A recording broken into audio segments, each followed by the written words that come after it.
we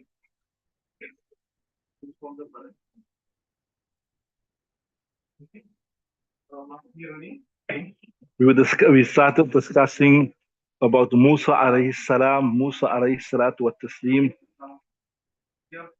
Verse number 107.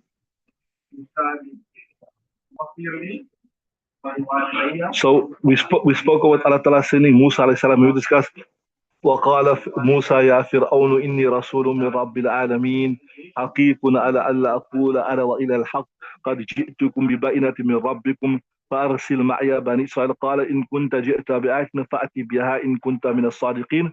So just bring you up to speed again. Remember we were discussing that Allah Ta'ala sent all the prophets one by one to the people, and we discussed Adam alayhi salam, Nuh alayhi salam, Salih, Hud, Lut, Shu'aib, etc. Now we're discussing Musa alayhi salam, right? So to introduce Musa alayhi salam, what is the people of Bani Israel were enslaved and they were oppressed by the Coptics of Egypt. And the rulers of the Egypt was called Fir'aun and the first Fara'in. So they were abused, they were enslaved, they were made to engage in hard physical labor, etc., etc.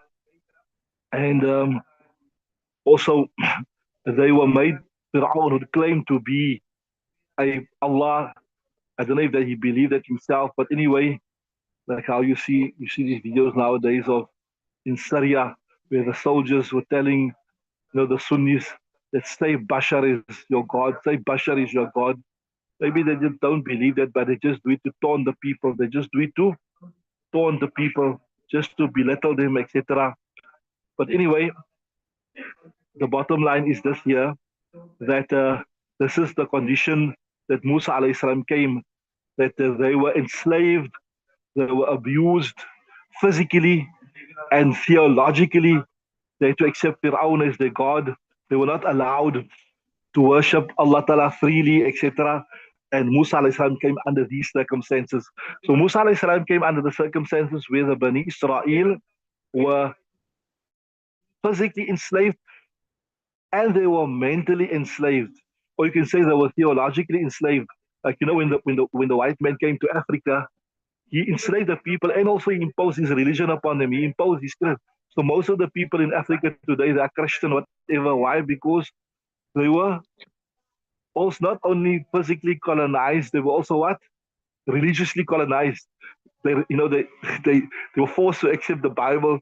They were forced to accept the Trinity, etc.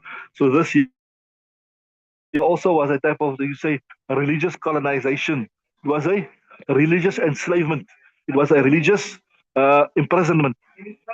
So the verse we discussed last week on Saturday, that Musa alayhi salam came and he emphatically said, look here, I am the prophet of Allah and I've come with a clear message. So yeah, I told you as an alim, as a person that comes to a community, you must be clear. You don't have to be rude, abusive, condescending, belittling people, whatever. But you must be clear and emphatic in your message. That this is the correct way. And we also mentioned that instead of Hazrat Rahman, how he said, look, yeah, I'm Ustad of Bukhari Sharif. I know what I'm talking about. So you must be confident. You must be confident. Not if people put pressure upon you. People put pressure upon you. They say, now we're going to cut your wages or does that, and etc. Then you want to change your stance. You want to change your position. You must be clear and you must be emphatic in your message. Don't be mudhabdhabina bayna dhalik. La ilaha ulai wa la ilaha ulai. Be emphatic. So anyway, we discussed this much that Musa alayhi salam came to Pharaoh and he said, uh, قَدْ جِئْتُكُمْ بِبَيِّنَةٍ مِّن رَبِّكُمْ. I've come from my road with clear proofs, right? Clear proofs. فأرسل معي بني إسرائيل. So send Bani Israel with me. قال إن كنت جئت بآية فأتي بها إن كنت من الصادقين. Okay, if you claim you've come with proof, show it to us. So read it. Ismail, read فألقى عصاه.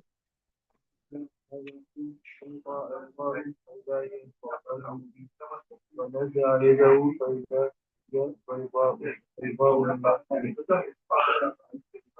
So, Bismillah ar-Rahman ar-Rahim. فَأَلْقَى عَصَاهُ فَإِذَا هِيَ ثُعْبَانٌ مُبِينٌ. He threw down his staff, he threw down his stick, and it was a serpent, right? فَإِذَا هِيَ ثُعْبَانٌ مُبِينٌ, a clear serpent. The Prophet Musa alayhi salam, in response to his demand, threw down his staff on the earth. He had a stick, he threw it down. Instantly, it turned into a serpent. Instantly, subhanAllah, miracle. The word thuban in Arabic signifies a huge serpent. The use of the word thuban is an adjective, right? So it's used for ban is only adjective, is a describing word. The US, sorry, I got it wrong there. The word mubin, so banu mubin. So ban means serpent, and mubin means clear, big. So he threw it down, and all of a sudden it turned into a big serpent. Is a descriptive word of the fact that this miraculous event took place manifestly before the eyes of the people of Pharaoh, and it was not performed secretly in hidden or a secret place as usually done by magicians.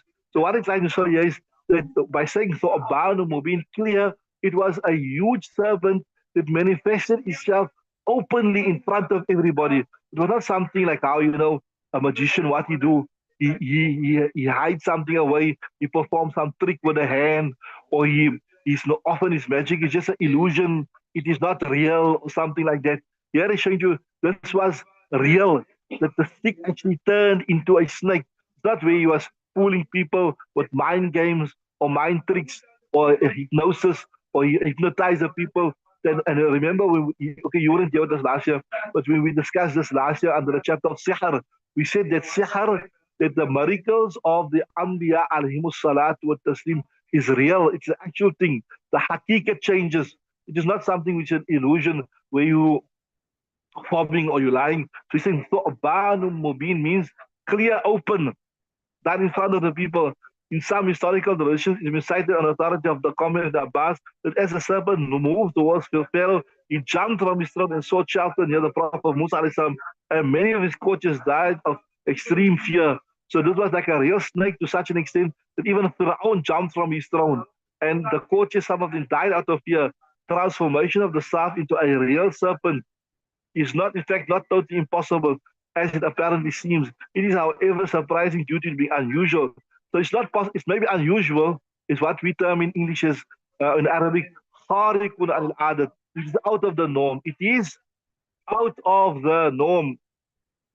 It is, however, surprising due to being unusual. The miracle has been unusual act beyond the power of common sense. Allah shows the miracles through his prophets to make people understand that they possess some divine powers and are the true prophets of Allah Ta'ala. So many a time Allah Ta'ala makes his miracles happen at the hand. Different if you study the Quran, if you study the Hadith, if you study the Seerah, you see at different junctions. We see miracles happens at the hands of the Anbiya alayhimus salatu wa taslim. And why does it happen? Just to show that they are not ordinary folk. They are not your ordinary of the run person that has come with hollow and empty claims, but they have been divinely appointed. They have been divinely appointed. Okay, read that text, inshallah. Read it verse.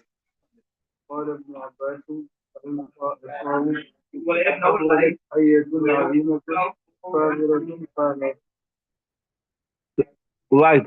So Bismillah ar-Rahman فألقى عصاه فإذا هي ثعبان مبين ونزع يده فإذا هي بيضاء للناظرين. Then he threw his stick and it was an open, clear, manifesting. ونزع يده, and then he removed his hand. And then فإذا هي بيضاء, it was clear, white for the onlookers. So this was another miracle you might just discuss this year. So wanaza, he drew his hand out, it was white light onto the onlookers. Now the Arabic word naza signifies extracting something from another thing with force. Naza, that's why in the Quran it says, وَالنَّازِعَاتِ غَرْقًا وَالنَّاشِطَاتِ نَشْطًا وَالسَّابِحَاتِ سَبْحًا. Naza means to remove something with force. That's why the ulama explain, they say that when a person, this refer to the angels removing the soul. So normally say that, if a person, he made all effort for the dunya, he never make any effort for the akhirat. He only build the dunya. He only build the dunya. So his soul is going to be reluctant to leave his body. His soul is going to be reluctant to leave his body. So his soul will cling to his body because there's nothing in it for the akhirat. So those angels will come and forcefully extract it. They'll pull out one nazi'at. They refer to nazi'at. Those who will forcefully, and in some narrations explain, like you see cotton wool, cotton wool, you saw cotton wool, when you get a wound, imagine that cotton wool get tangled up. It get tangled up in I think one it get tangled up in thorny tree, right? Thorny tree. And what will happen? You can go that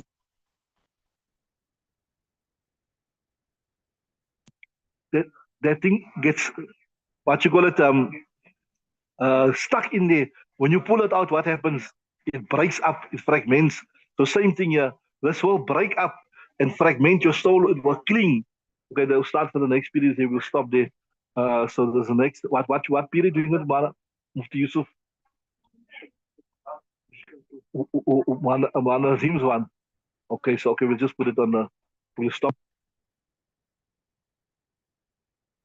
Okay, so the normal Mishkan Azim is not here. He's gone overseas. So Mufti Yusuf will be continuing with his Mishkat. Is that correct? Okay, I'll just put it on the chat also, inshallah. And then he's going to do the Hidayah also, no? Going to do the Hidayah also. Did you arrange that? You sure?